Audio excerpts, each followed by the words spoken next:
hapon mga kapanalo. Magandang hapon po sa atin lahat. Nandito po kami ngayon sa Bagong Bayan sa Quezon City. Kasama po kami sa mga mamimigay ng ayuda dito, ang DTI, Senator Bongo, DSWD. Kasama po namin dito si Congressman Bong Sontay at Vice Mayor Gian Soto. Nandito po kami ngayon sa Quezon City. Dito po ito sa Bagong Bayan Elementary School. Ito pa rin po yung yung mga biktima pa rin po ito ng bagyong Ulysses nung kasagsagan ng bagyo. Let's keep on watching mga kapanalo.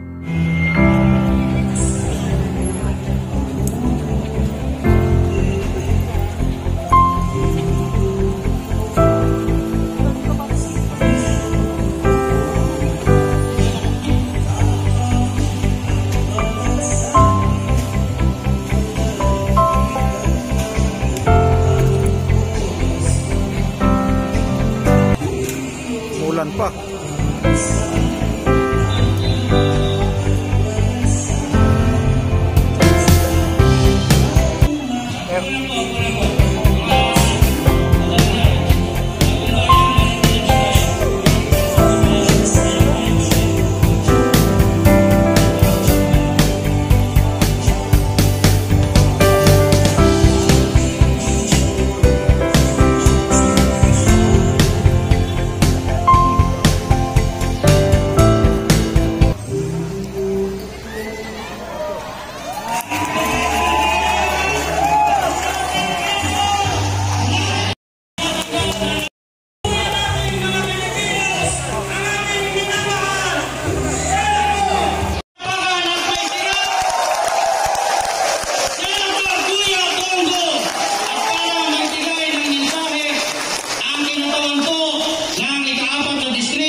Chairman ng Human Rights, Congressman Bong Sontay, kaibigan ng ating Kuya Bong.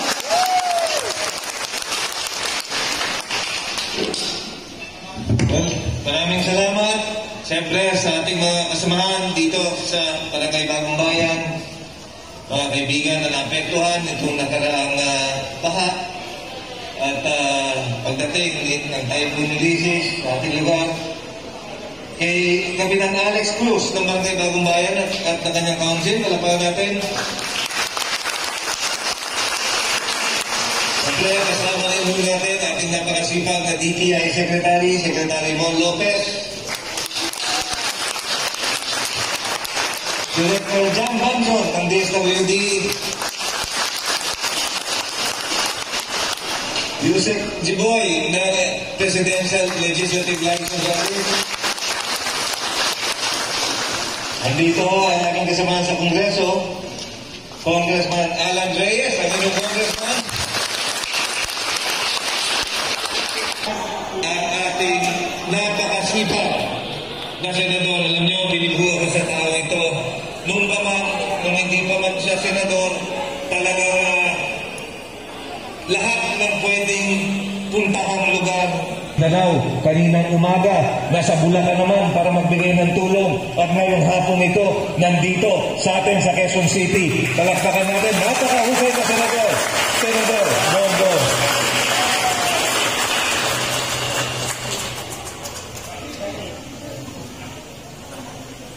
Sa gandang lalaki at klase niyo pong ikalawang ama ng Lungsod Quezon, Vice Mayor Gian Soto.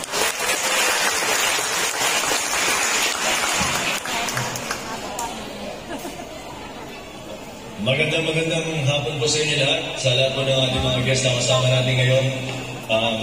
Salamat sa Diyos sa blessing na matatanggap ng lahat ng mga kasamahan natin, mga kapatid natin na nasa loob ng bagyo. Isa lang po ang gusto kong iparating sa puso at isipan ng mga kasamahan natin. Yan po ay ang una sa lahat. Walang tigil na pananampalataya sa Diyos at pananampalataya sa isa't isa. Ito po ang mga sangkap para maging matagumpay ang ating bayan, ang ating bansa. Mahalin ang Diyos at mahalin ang isa't isa. At ang Panginoon Diyos po napakabait. Binilist po niya tayo ng isang napakagaling na leader. Ang sabi nga ng tatay ko na si Tito Sen, anak, itong taong to na yata ang pinakamasipag na public servant na kilala ko sa buong buhay ko. Kaya po, aking pong nais introduce with all honor at with all gratefulness in my heart, ang dating sa na ang bisyo ay magserbisyo, wala na pong iba, kundi Senator Bongo.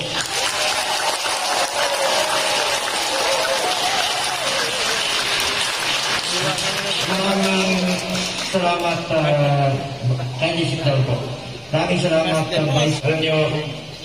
Alam ko pong nahirapan po kayo sa ating sitwasyon.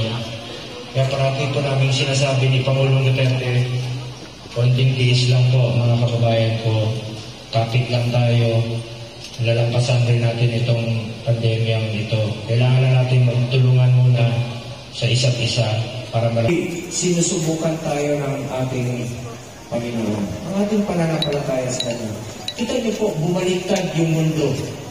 Noong unang panahon ha, pag nagpatawag si Mayor, si Vice Mayor ng pagpupulong sa isang covered court, pag walang pumunta, galit si Mayor at si Vice Mayor. Bakit walang pumunta?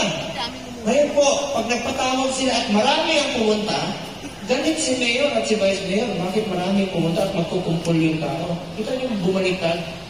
Noong unang panahon, pag meron kayong hawak na alkohol, maarte kayo. Ngayon po, pag wala kayong hawak na alkohol, hindi kayo kakamayan ng Sa totoo lang kanina, gusto ko kayong yakapin, yung mga tatanda.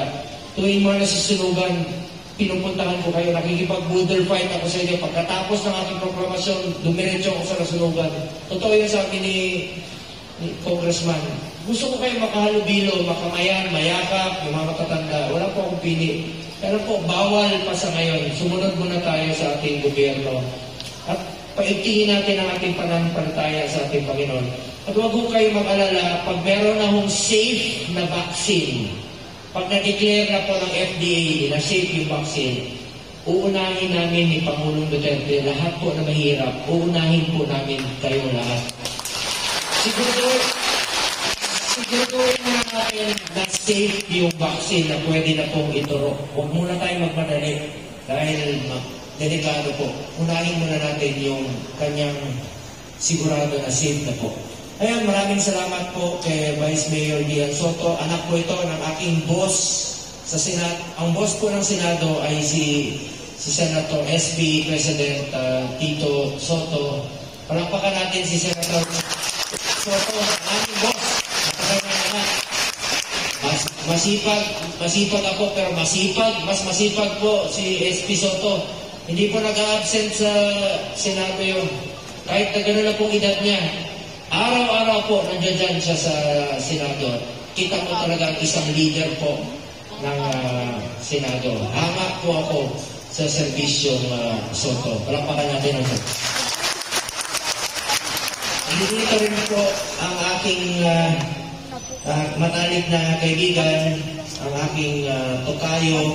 Siya po ay congressman sa isang 5th district, no? 4th district po, kapitbahay niya lang po. Siya po yung tumulong rin po sa akin dito nung nakarang eleksyon, along with Mayor Del Monte, si Vice Mayor, si kanilang livelihood. Kaya lang po, hindi po pwede lahat ay sari-sari store. Tinanong ko rin, bakit hindi pare-parehas na lang? Kasi po, kung puro kayo sari-sari store, wala na pong bibili. Kasi magkaharapan kayo, bilihan mo ko, bilihan kita, bilihan mo ko.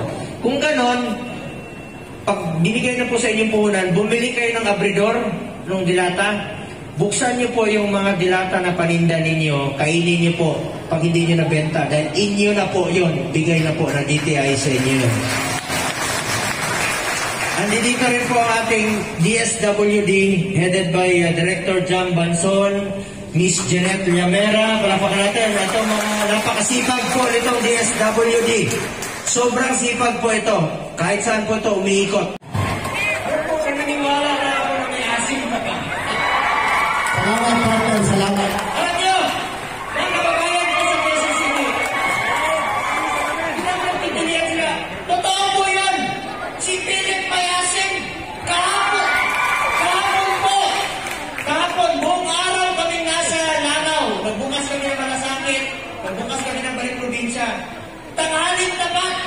Nung sumakay kami sa sasakyan, napansin ko po yung kilikili niya, basa. Naamoy ko po, ang asin. Uy! Gusto nyo, amuyan tayo eh. Yung talaga, kung ano may Huwag sila. kayo mag-alala, binilihan ko kagad ng tawa. Pag-isip pa, talaga, sutil. Hindi, mabait po ito si Ipe. Alam niyo si Ipe, marahil po yung magtataka kayo, kasama ko parati. Sabi niya, sasamahan kita, Senador. Kaya ako naman po, makapagbigay ng konting tulong, makapagbigay ng konting solusyon sa inyong problema. Hindi po ako nangangako. Susubukan ko po makapagbigay ng solusyon. Pero hindi lang po yun. Makapagbigay po ng konting ngiti sa panahon ng inyong pagkakas. Parati po sa Davao, kaya po, in-adapt namin sa Davao. Hindi po adapted son. Kung meron kang kabutihan na nagawa sa syudad, adapted son. Pero iba si Philip, adapted father po siya kasi po naiwan siya ng 4 na anak sa Davao. Tapos naman, naniwala ako. Joke lang eh. Sabi pa naman, ano po, 4 na anak sa Davao, pero mga taga Quezon City, nakikiusap po ako sa inyo, mahal ko taga Quezon City, dito po ako nakatira sa Quezon City, sa Malingap Street, 10 years po ako nakatira dyan sa Quezon City. Dito po ako nag-aral sa St. Joseph's College nung grade 5 at saka grade 6 bago po ako nag-alasal. Diyan po ako sumasakay ng tricycle. Sa akin, Ayaw ko pong madagdagan yung 34 anak niya. Sobra na to! Hindi! Sobra ka na! Bakit? May anak ka sa Davao, 4. May anak ka sa Legazpi, may anak ka sa Pasig. Pati ba naman sabi mo, may anak ka rin dito sa Quezon City. Ano ka ba? Ikaw ang totoong NPA, no permanent address. ikaw, Tom, huwag ka naniniwala dyan. Hindi ka sinungaling? Ako. Hindi ka sinungaling? Dito ako sinungaling, kahit kailan dito ako sinungaling. Malalaman niyo po pag nagsisinungaling ng isang tao. Dito ako Pag nagsisinungaling. sipol ka, sipol. Ah? Tagoy, sipol. Dami-dami mong hihiling. Pahiling. Kaya ito, Tom.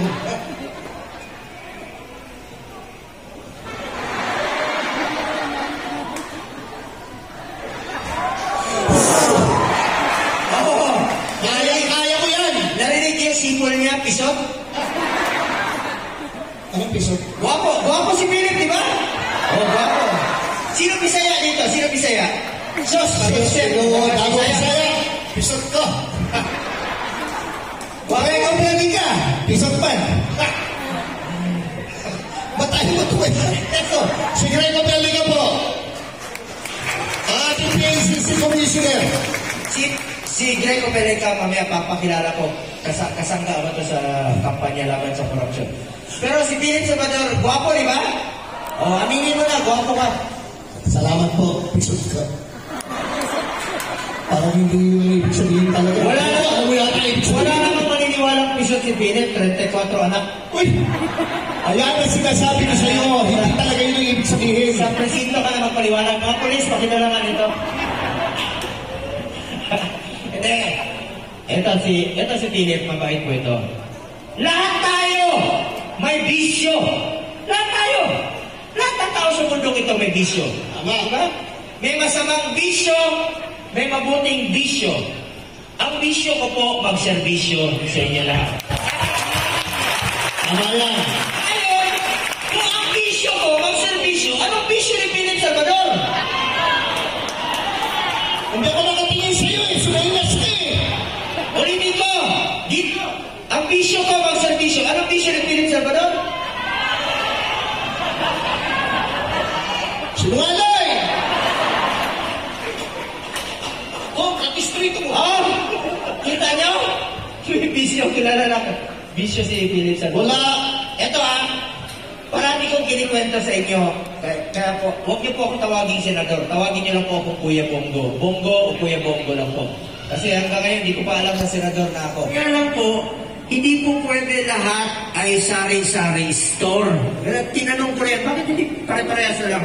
Kasi po, kung puro kayo sari-sari store, wala na pong bibili. Kasi magkaharapan kayo, bilihan mo ko, bilihan kita, bilihan mo ko. Kung ganon, pag binigay na po sa inyong puhunan, bumili kayo ng abridor, ng dilata, buksan niyo po yung mga dilata na paninda ninyo, kainin niyo po pag hindi niyo nabenta dahil inyo na po yun, bigay na po na DTI sa inyo yun. Nandito rin po ang ating DSWD headed by Director Jam Banson, Miss Jeanette Llamera. Palapakan natin. Ito mga napakasipag po itong DSWD. Sobrang sipag po ito. Kahit saan po ito umiikot.